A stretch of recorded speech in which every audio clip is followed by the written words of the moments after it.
Nah, baik, di sini saya akan menjelaskan tentang sujud sahwi. Nah, sujud sahwi itu sendiri adalah sujud yang dilakukan ketika sholat ketika kita sedang lupa. Nah, lupa bagaimana?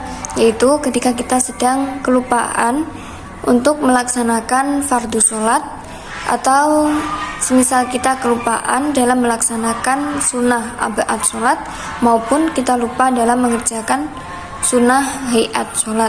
Nah, sujud sahwi itu sendiri dalam pengerjaannya yaitu seperti sujud biasa, yaitu 2 kali sujud dan dilakukan seperti sujud biasa.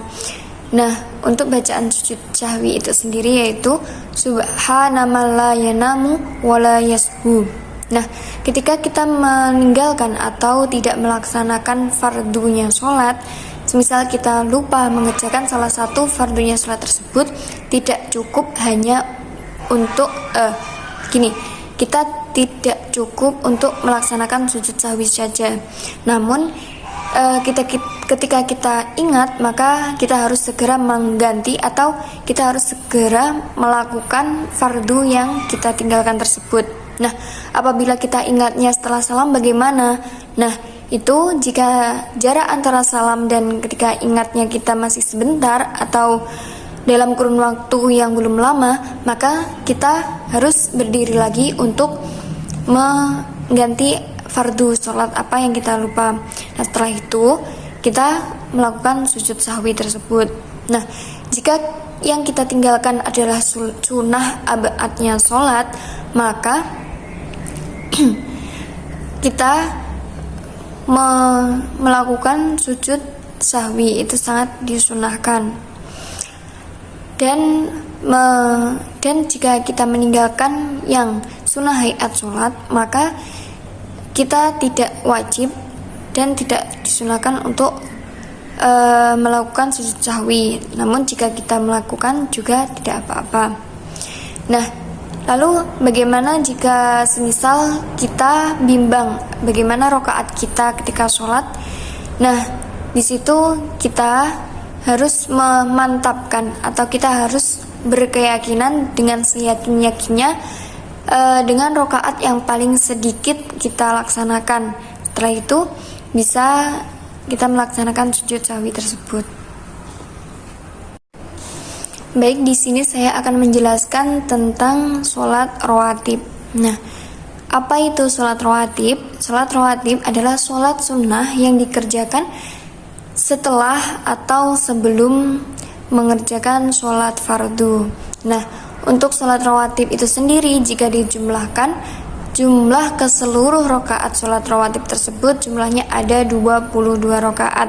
Nah, 2 rakaat sebelum sholat subuh, 2 atau 4 rakaat sebelum sholat duhur, 2 atau 4 rakaat sesudah sholat duhur, 2 atau 4 rakaat sebelum sholat asar, 2 rakaat sebelum sholat maghrib, 2 rakaat setelah sholat maghrib, 2 rakaat sebelum sholat isya, dan 2 rakaat sesudah sholat isya. Nah, untuk sholat rawatib ini biasanya dikenal dengan sholat qobliyah dan sholat ba'diyah. Perbedaannya apa dari qobliyah dan ba'diyah itu? Nah, jika sholat sunnah qobliyah itu adalah sholat sunnah yang dilaksanakan sebelum kita melaksanakan sholat fardu. Jika ba'diyah itu kita laksanakan setelah sholat fardu. Nah, untuk tata caranya sholat itu sendiri yaitu yang pertama adalah niat untuk mengerjakan sholat. Jika sebelum sholat fardu kita niat qobliyah, jika setelah sholat fardu kita berniat ba'diyah. Semisal gini, kita berniat sholat rawatib berupa qobliyah duhur, berarti niatnya usolli sunnatad duhri qobliyatan lillahi ta'ala, seperti itu. Selanjutnya, sholat rawatib ini disunahkan untuk mengerjakannya secara sendiri-sendiri atau munfarid, bukan dikerjakan dengan jamaah. Nah, setelah itu jika kita melaksanakan sunnah rawatib ini dianjurkan untuk berpindah atau bergeser sedikit dari sholat yang kita gunakan sebagai sholat fardu. Setelah itu suara dari sholat rawatib ini tidak dinyaringkan atau rendah. Baik, di sini saya akan menjelaskan tentang sholat sunnah duha. Nah, sholat sunnah duha itu sendiri dilakukan ketika matahari sudah terbit. Nah, jika di riwayat itu disebutkan sampai sekiranya seujung tombak, atau biasanya sekira jam 7 pagi sampai jam sebelum melaksanakan sholat duhur. Nah, untuk sholat duha itu sendiri rokaatnya bisa dilakukan 2 rokaat, 4 rokaat, sampai 8 rokaat. Nah, untuk bacaan surat dalam sholat sunnah duha itu sendiri adalah ketika rokaat pertama itu membaca surat Asy-Syams, dan untuk rokaat yang kedua itu membaca surah Al-Duha. Nah, untuk lafal niatnya, niat sholat duha itu sendiri adalah usolli sunnatat duha rakaataini mustaqbilal qiblati ada lillahi ta'ala. Nah, setelah itu sholat seperti biasa dan membaca doa setelah selesai mengerjakan sholat sunnah duha. Doanya adalah sebagai berikut. Bismillahirrahmanirrahim. Allahumma inna duha'a duha'uka wal baha'a baha'uka wal jamala jamaluka wal quwwata quwwatuka wal qudrata qudratuka wal ismata ismatuka. Allahumma in kana rizqi fis sama'i fa'anzilhu wa in kana fil ardi fa'akhrijhu wa in kana mu'assaran fayassirhu wa in kana ba'idan faqarribhu wa in kana fil ardi wa in kana haraman fatahhirhu bihaqqi duhaika wa bahaika wa jamalika wa quwwatika wa qudratika atini ma ataita ibadika sholihin. Nah, mungkin cukup sekian untuk tata cara sholat sunnah duha. Baik, di sini saya akan menjelaskan tentang tata cara sholat tahajud.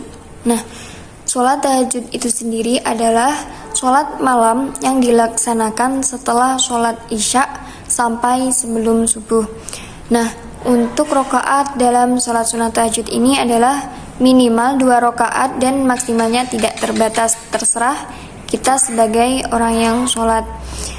Dan syarat untuk melaksanakan sholat tahajud itu sendiri adalah setelah sholat isya kita diharuskan untuk tidur terlebih dahulu, baik itu tidur lama maupun tidur sebentar. Nah, terus jika kita tidak tidur dahulu seperti apa? Maka sholat kita tidak dianggap sebagai sholat tahajud. Nah, untuk sholat tahajud itu sendiri nanti ada pembagian malam, yaitu malam yang waktu pertama itu lebih utama, dan malam kedua lebih utama lagi, dan ketiga itu sangat dianjurkan. Dan untuk lafal niat sholat tahajud yaitu sebagai berikut.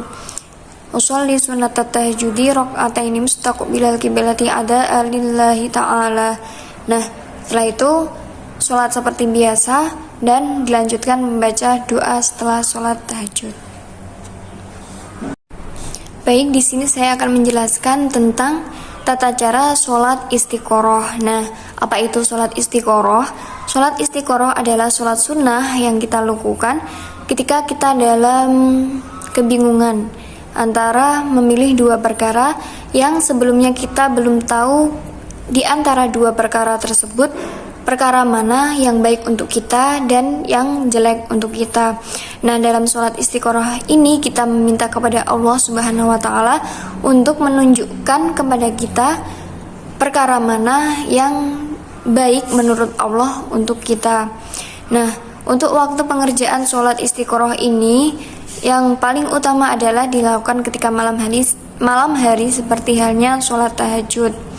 Nah, dan disunahkan ketika sholat istiqoroh dalam pembacaan surat-suratnya, yaitu rakaat pertama kita membaca surat Al-Kafirun, dan untuk rakaat yang kedua kita membaca surat Al-Ikhlas. Untuk niat sholat istiqoroh itu sendiri adalah usolli sunnatal istiqorati rakaatain mustaqbilal qiblati ada lillahi ta'ala. Nah, setelah itu kita berdoa dengan doa setelah istikharah, dan di situ kita menyebutkan kedua perkara kita yang kita belum tahu mana yang baik bagi kita dan mana yang buruk untuk kita. Baik, di sini saya akan menjelaskan tentang sholat sunnah hajat. Nah, apa itu sholat sunnah hajat? Sholat sunnah hajat itu sendiri adalah sholat sunnah yang dikerjakan ketika seorang hamba sedang memiliki hajat dan semoga diperkenankan hajatnya oleh Allah Subhanahu wa Ta'ala. Nah, untuk tata cara pelaksanaan sholat hajat itu sendiri adalah seperti bagaimana tata cara pelaksanaan sholat-sholat yang lainnya. Yang membedakan adalah niat sholat tersebut. Niat sholat sunnah hajat yaitu usolli sunnatal hajati raka'ataini mustaqbilal qiblati ada lillahi ta'ala. Nah, untuk rakaat sholat hajat itu sendiri pada umumnya itu adalah 2 rakaat sampai 12 rakaat. Nah, dan di setiap 2 rakaat itu ada 1 salam. Nah, setelah selesai kita dalam melaksanakan sholat sunnah hajat, lalu kita duduk dengan khusyuk sambil membaca istighfar. Nah, untuk membaca istighfar dalam kitab Tajul Jamilil Usul dianjurkan untuk membaca istighfar sebanyak 100 kali. Lafal istighfar adalah astaghfirullahaladzim. Untuk istighfar yang lebih lengkap yaitu astaghfirullahaladzim min kulli dzanbin wa atubu ilaih. Dibaca 100 kali atau lebih banyak dari itu malah lebih bagus. Setelah membaca istighfar, lalu kita membaca sholawat kepada baginda Nabi Muhammad SAW 100 kali juga. Lafal sholawatnya adalah sebagaimana berikut: Allahumma sholli ala sayyidina Muhammadin sholatan ridho wardo an ashabi ridho. Dibaca sebanyak 100 kali atau lebih. Nah, setelah membaca sholawat, lalu kita membaca doa setelah sholat hajat, dan kita sujud sambil menyebutkan hajat kita dan membaca la ilaha illa anta subhanaka inni kuntu minadz dzalimin. Dan sholat sunnah hajat ini bisa kita lakukan 1 malam, 2 malam, atau 3 malam, atau bahkan lebih sampai hajat kita tersampaikan. Baik, di sini saya akan menjelaskan tentang tata cara sholat iddain. Nah, sholat iddain itu sendiri ialah sholat sunnah yang dilakukan ketika 2 hari raya. Nah, 2 hari raya yang dimaksud di sini adalah sholat Idul Fitri dan sholat Idul Adha. Nah, untuk sholat sunnah Idul Fitri itu sendiri dilaksanakan setiap tanggal 1 Syawal, dan untuk sholat sunnah Idul Adha dilaksanakan setiap tanggal 10 Dzulhijjah. Nah, sholat sunnah iddain ini hukumnya adalah sunnah mu'akkad dan dilakukan oleh laki-laki atau perempuan, baik yang mukim maupun yang musafir, dan boleh dikerjakan sendiri. Namun jika dikerjakan dengan cara berjamaah maka hal tersebut menjadi yang lebih utama. Untuk tata cara pelaksanaan sholat iddain ini sendiri adalah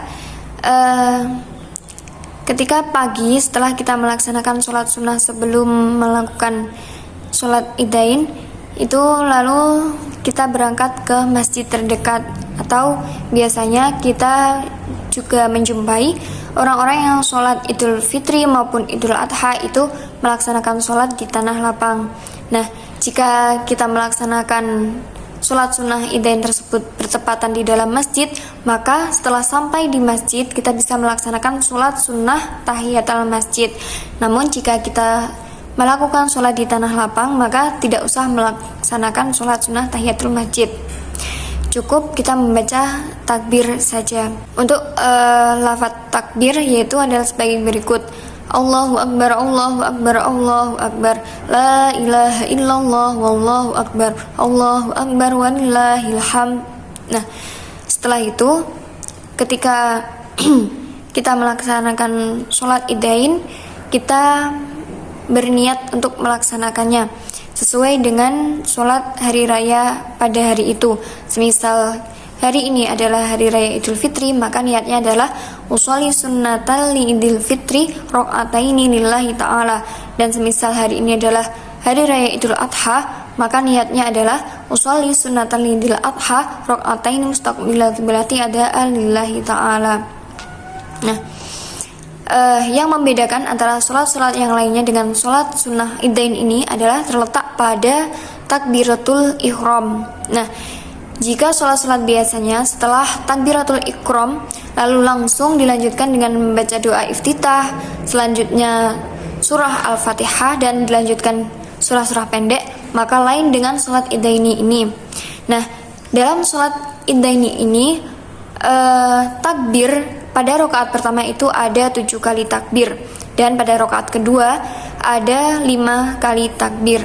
Nah, dalam setiap takbir atau sudah membaca takbir, kita disunahkan atau kita dianjurkan untuk membaca Subhanallah walhamdulillah wala ilaha illallah wallahu akbar.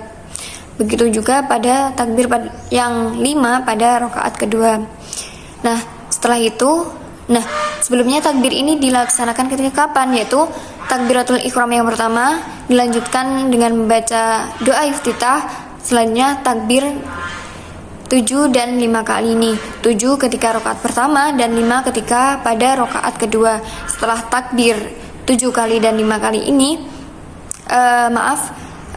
ketika pada rakaat pertama setelah selesai takbir 7 kali dilanjutkan dengan membaca surah Al-Fatihah, dan selanjutnya dilakukan membaca dengan surat-surat pendek dan diutamakan membaca surah Al-Ghasyiyah. Nah, untuk imam yang mengimami sholat sunnah idain ini dianjurkan untuk menyaringkan bacaannya, dan untuk makmum tidak seperti itu. Dan untuk sholat sunnah idain ini, setelah sholat sunnah selesai, selanjutnya ada khutbah Idul Fitri maupun khutbah Idul Adha. Dan untuk khutbah itu sendiri ada 2 takbir yang dilakukan. Khutbah yang pertama itu dengan 9 kali takbir, dan untuk khutbah yang kedua ada 7 kali takbir.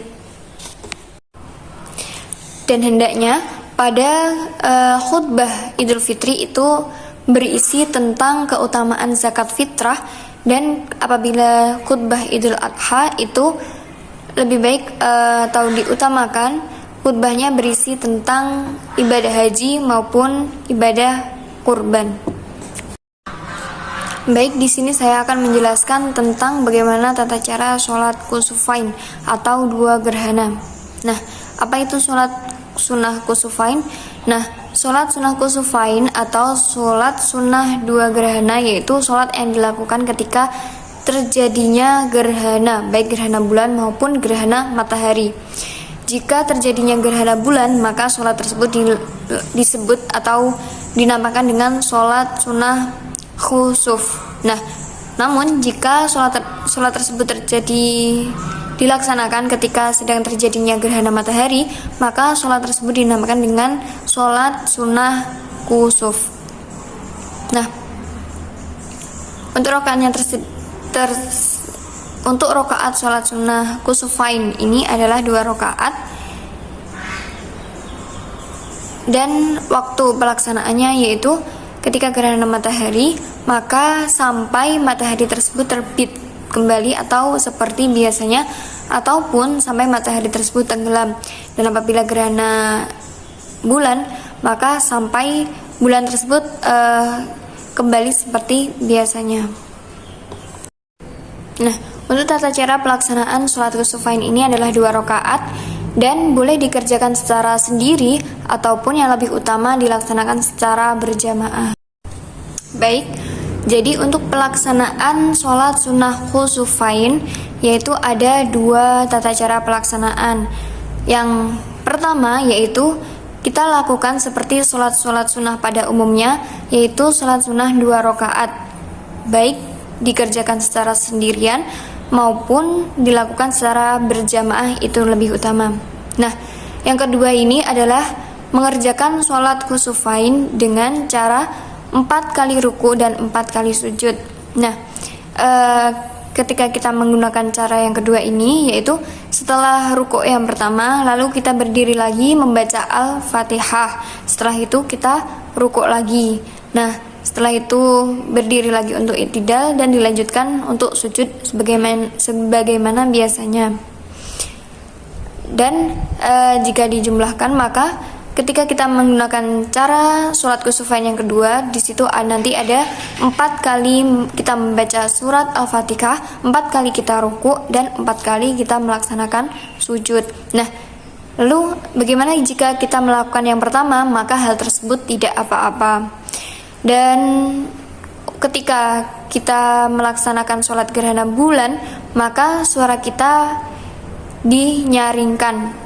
Sebaliknya, jika kita melaksanakan sholat gerhana matahari, maka sebaiknya tidak dinyaringkan.